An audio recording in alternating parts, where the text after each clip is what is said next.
al archiconocido caso de las brujas de Zugarramurdi. Avanzamos hacia el año 1609, el 12 de enero, momento en el que la Inquisición española comienza a tener noticias sobre Zugarramurdi. Este día y año marcarán la historia de brujas más famoso del País Vasco y también de España.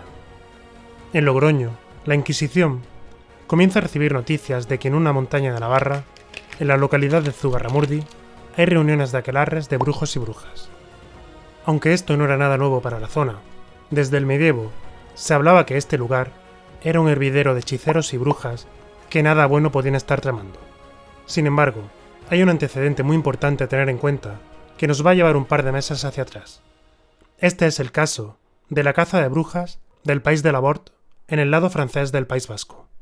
El rey Enrique IV de Francia encargó al juez Pierre de Lancre que acabase con una plaga de brujos y brujas que asolaban la zona. Como es obvio, cuando alguien viene a tu ciudad a armar una caza de brujas, lo mejor es marcharse. Sobre todo, si como ya hemos visto, esa caza de brujas se está produciendo al norte de los Pirineos, donde no quedaba vivo ni el apuntador. Consecuencia de las acciones de Pierre de Lancre fue el traslado de muchas familias a Navarra. El juez francés, sin embargo, encontró con métodos tan persuasivos como la tortura a 80 brujas que mandó quemar en la hoguera. Como si de un virus se tratase, ahora el siguiente brote tendría que salir en el otro lado de la frontera, allí donde algunas de las familias habían huido, es decir, a Zugarramurdi, al noroeste de Navarra. Por estas fechas, la aldea de Zugarramurdi la habitaban unas 200 personas, en su mayoría agricultores y ganaderos. Una muchacha, María de Chimildegui, había estado viviendo en Lavort durante casi 4 años, desde 1614, y había regresado a Zugarramurdi a finales del 1608. Ella decía haber oído historias de brujas y también aseguraba que había pertenecido a las mismas durante 18 meses, pero no debía de ser muy buena bruja, porque comenzó a delatar a sus supuestas compañeras. A todo el que quisiese escucharla, le contaba que en Lavort había visto a otra vecina de Zugarramurdi, perteneciendo al aquelarre francés. La acusación recaía sobre María de Jureteguía. Obviamente María defendía su inocencia y llamaba embustera a la joven. Todos en el pueblo sabían lo siguiente: solo una bruja negaría ser una bruja, ¿verdad? ¡Es horrible! Si de verdad son brujas, ¿por qué no emplean sus poderes para escapar? Hablas como hablan las brujas, Lisa. Olvídalo. Pues de hecho, hasta los familiares de la acusada, incluso su marido, se creyeron las acusaciones. María, bien por presión popular, o simplemente para que la dejaran en paz y desviar la atención a otra persona, acabó confesando que era bruja desde pequeña por culpa de una tía suya, que fue quien le enseñó todo sobre el aquelarre. Al final, acabó dando más nombres de brujos y brujas del pueblo, pues según decía, la estaban persiguiendo para que volviese a formar parte del culto. Los habitantes del pueblo, al recibir los nuevos nombres, fueron a sus casas a buscar sapos, lo que confirmaría la brujería. Pobre de aquel que tuviese un estanque cerca y ese día le diese un sapo por entrar por su ventana. ¡Hemos encontrado una bruja! ¡Podemos quemarla! 7 hombres y 3 mujeres acabaron confesando ser parte del aquelarre en la iglesia parroquial, pero contra todo pronóstico, o al menos contra la norma que solía seguirse en el resto de Europa. Los vecinos los perdonaron porque parecían verdaderamente arrepentidos. Todo habría acabado aquí, y esta historia habría sido una más entre las anécdotas que hemos comentado anteriormente sobre la brujería en la historia de España, pero todo terminó complicándose cuando el Tribunal de la Inquisición de Logroño, que era el que tenía la jurisdicción sobre Navarra, comenzó a recibir noticias de lo sucedido en la iglesia parroquial de Zugarramurdi. Por lo que volvemos de nuevo a enero de 1609. El Tribunal de Logroño envió un comisionado para que informara. El 12 de enero llega el escrito a Logroño del comisionado y 2 de los inquisidores que lo recibieron. Estaban convencidos que los casos de brujas eran reales, siendo estos inquisidores Juan del Valle Alvarado y Alonso Becerra. Los inquisidores se llevaron a 4 brujas a una prisión secreta en Logroño. Como estos no sabían euskera, necesitaban a alguien que lo hablara y tras conseguirlo, comenzó un interrogatorio que suponemos no tuvo que ser nada agradable.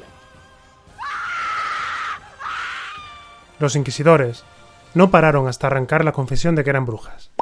Ya en febrero, se pidieron instrucciones al Consejo de la Suprema Inquisición en Madrid. Estos, que no eran tan crédulos como los 2 inquisidores que estaban en Zugarramurdi, les mandaron un cuestionario con 14 preguntas para que estuviesen seguros al 100% de que eran brujas. Pero nuestros 2 buenos inquisidores estaban más que seguros. No necesitaban segundas pruebas. Tampoco les servía como prueba lo que el carcelero de la Inquisición les decía. Él, que hablaba euskera, al contrario que los inquisidores, les aseguraba que había escuchado a las mujeres decir que se iban a declarar culpables para salir de la prisión y regresar a sus casas. También durante el mes de febrero, en el Tribunal Inquisitorial de Logroño, algunos de los brujos y brujas confesos de Zugarramurdi se presentaron ante los religiosos con un guía y traductor para decirles la verdad sobre el proceso que había sucedido. Recuerda, es en el que varios vecinos confesaron en la iglesia parroquial del pueblo que eran brujos y brujas. Con sinceridad, les dijeron que no eran brujos ni nada parecido. El confesarlo en la iglesia era porque los vecinos les amenazaron y acosaron hasta que lo hiciesen. Pero en un giro de los acontecimientos, el guía dijo a los inquisidores que sí eran brujas y el tribunal los encarceló rápidamente. Nuevamente, los 2 inquisidores seguían en sus 13. Para ellos, todos los detenidos solo querían librarse del castigo. En solo 5 meses de continuos interrogatorios, consiguieron la confesión de todos ellos. También se sospecha que el lugar de reunión del aquelarre era en una gran cueva usada como una catedral dedicada a Satán, aunque lo más seguro es que más que a Satán se hiciesen ritos paganos. En esta cueva, según Juan Mongastón, persona por la que conocemos los detalles del proceso inquisitorial, el demonio se aparecía sentado en una silla, a veces de oro y otras de madera negra, de rostro triste, feo y airado. Volviendo a los interrogatorios, Juan del Valle y Alonso Becerra consiguieron aún más nombres y, lo que era peor, nombres de niños y niñas menores de 14 años que visitaban los aquelarres. Según lo recogido en el proceso, los poderes que tenían estos brujos y brujas eran los siguientes. Aunque algunos ya lo he mencionado, la cantidad o rareza de estos dones podían variar según la época. Entre estos, estaban algunos tan interesantes como la metamorfosis o la capacidad de cambiar de forma, unas veces ellas mismas, o en otras ocasiones, podían fastidiar a sus vecinos, convirtiéndolos en ovejas, cabras o cerdos. Luego, había poderes más serios como crear tormentas, hacer que marineros naufragasen, el ya mencionado de arruinar cosechas, campos, hacer caer enfermos a los animales y ganado del pueblo, con polvos y ungüentos, salvo los suyos propios, y beneficiarse de la desgracia de los demás. Es casi seguro que hubo acusaciones entre vecinos en época de malas cosechas que afectaron a unos y no a otros, donde la persona que mejor cuidase sus cultivos se vio acusada de brujería. La envidia y la ignorancia pueden hacer estragos. Mientras que a lo mejor los culpables eran una plaga de pulgones, ácaros o moscas blancas, y no el vecino con el mejor huerto. En casos concretos, también podía atribuírsele al aquelarre poderes más propios de vampiros. Las brujas sacarían a los niños de sus casas y los llevarían a Satanás para chuparles la sangre. A nuestros 2 religiosos se les acumulaba el trabajo, por lo que decidieron dividirse. Juan Valle Alvarado se trasladó en agosto al norte de Navarra para ir enviando en fila india a los nuevos sospechosos hasta Logroño. Según su investigación, hubo unas 300 personas imputadas, pero solo mandó unas 40 al tribunal, las que pensaba que eran verdaderamente culpables. Hizo su ruta por el monasterio de Urfax, localidades de Vera de Vidasoa y Lesaca. Algunos párrocos se venían arriba colaborando con el inquisidor y encerraban a niños y mujeres del pueblo hasta que delataban a todos. Todo lo que está armando el inquisidor Juan del Valle Alvarado por las montañas y aldeas navarras comenzaba a hacer ruido. Tanto que el obispo de Pamplona fue a visitar las zonas acusadas de brujería que estaban bajo su diócesis. El obispo no pudo ser más claro con el inquisidor. Aquí nunca ha habido secta de brujas hasta que comenzaron a llegar noticias de Francia. Muchos vecinos, para ver la quema de brujas, cruzaban la frontera y oían acusaciones y aprendían lo que se decía de ellas en los aquelarres. Supongo que al inquisidor no le faltaron ganas para encerrar al obispo también por brujería. Pero claro, este pez era más difícil. Llegados a junio de 1610, los 2 inquisidores ya tenían una sentencia sobre la brujería en las montañas norteñas. Un total de 29 acusados serían declarados culpables de brujería. El auto de fe se programó para el 7 de noviembre de 1610. Parece que asistieron al mismo 30.000 personas. Una vez la Santa Cruz Verde de la Inquisición se puso en el cadalso, desfilaron los acusados de brujería.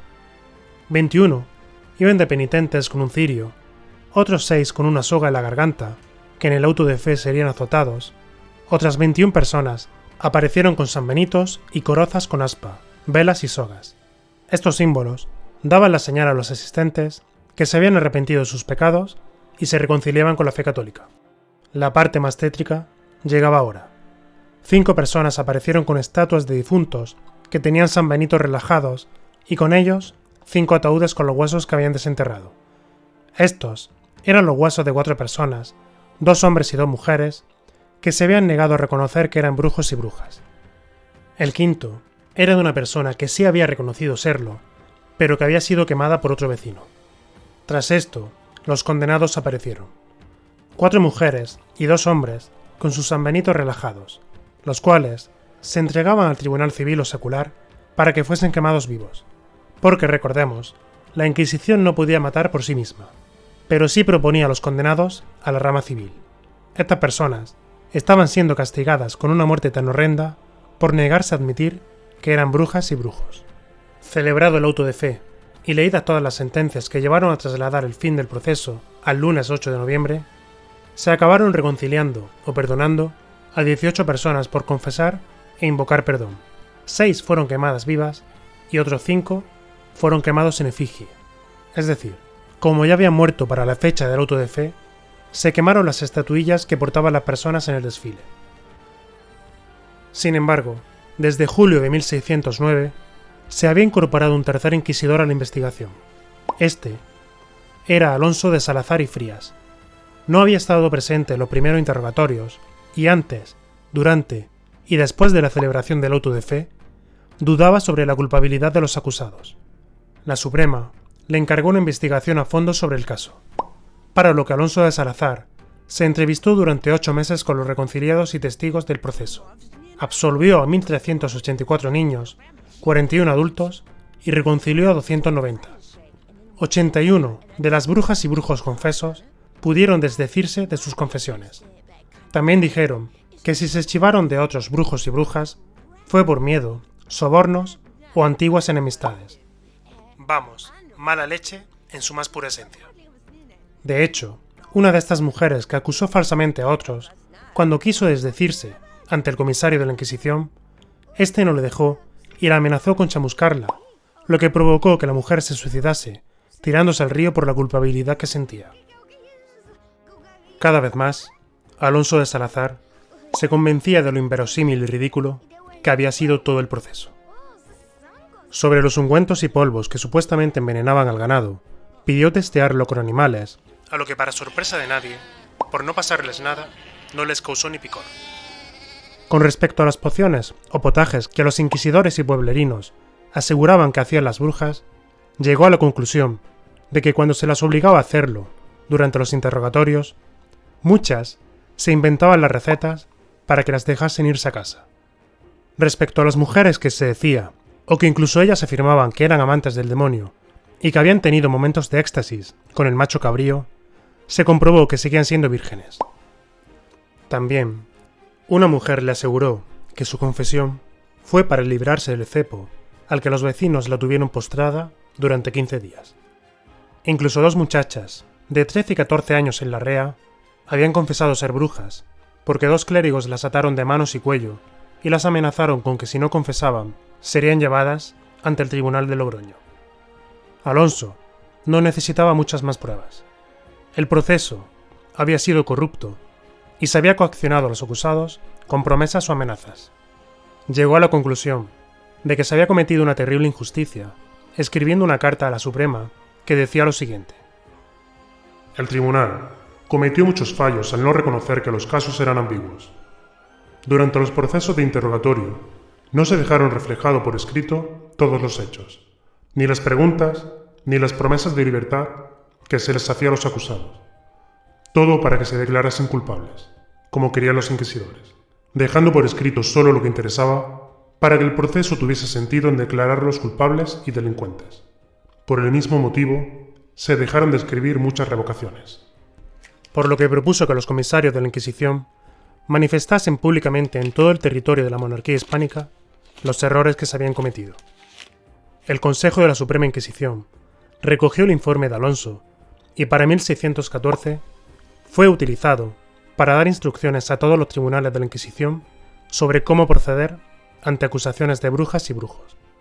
También se buscó que las personas afectadas por el auto de fe de Logroño fuesen perdonadas al completo y que no quedasen expuestos en las iglesias ni tuviesen ningún estigma, ya fuesen ellos o sus descendientes, por haber sido acusados y confesos de brujería. Sin embargo, había algo que aún quedaba en el aire. ¿Por qué había tantas acusaciones de brujería en las montañas vascas? En este caso en concreto, hay un informe que los primeros inquisidores ignoraron. El informe era sobre 2 mujeres que habían comenzado a acusar a diestro y siniestro, que además se reían y jactaban de que todo era mentira. No obstante, en 1611, el humanista Pedro de Valencia decía que parte de estos brotes podían deberse a enfermedades mentales, que algunas personas a las que se les acusaba de brujería tenían más actitud de locos que de herejes. En cuanto a las reuniones de hombres y mujeres en el bosque por la noche, es decir, lo que se consideraban aquelarres, lo achacaba más a que eran grupos de personas viciosas que querían acostarse unos con otros, cometer adulterio o sodomía. Para dar sustento a su afirmación, y como veníamos diciendo a lo largo del vídeo, pone como ejemplo a las bacanales romanas, o en su defecto, costumbres paganas más enraizadas de lo que se piensa, donde la gente cedía más a sus deseos carnales que a un intento de pactar con Lucifer. Sin más, este sería un resumen de la historia de la brujería y hechicería en España. ¿Y tú? ¿Podrías decirme cuál es tu teoría para que se produjesen cazas de brujas? Si tienes alguna, no dudes en dejarla en los comentarios. Un saludo y nos vemos muy pronto. Ah, no quiero irme sin pedirte un pequeño favor. Como imaginas, hacer estos vídeos lleva bastante tiempo y tú puedes ayudarme de diferentes formas. Un me gusta es genial, un comentario sería supremo, pero si además lo compartes con amigos, familiares o conocidos, serías la crème de la crème. Además, si piensas comprar algo en Amazon, puedes hacerlo después de pulsar en mi enlace de afiliado que dejo fijo en los comentarios. A ti te costará lo mismo, pero a mí me echarás una mano por las comisiones. Gracias por adelantado. Quiero agradecer a los nuevos miembros del canal. Vuestro apoyo significa mucho. Muchísimas gracias.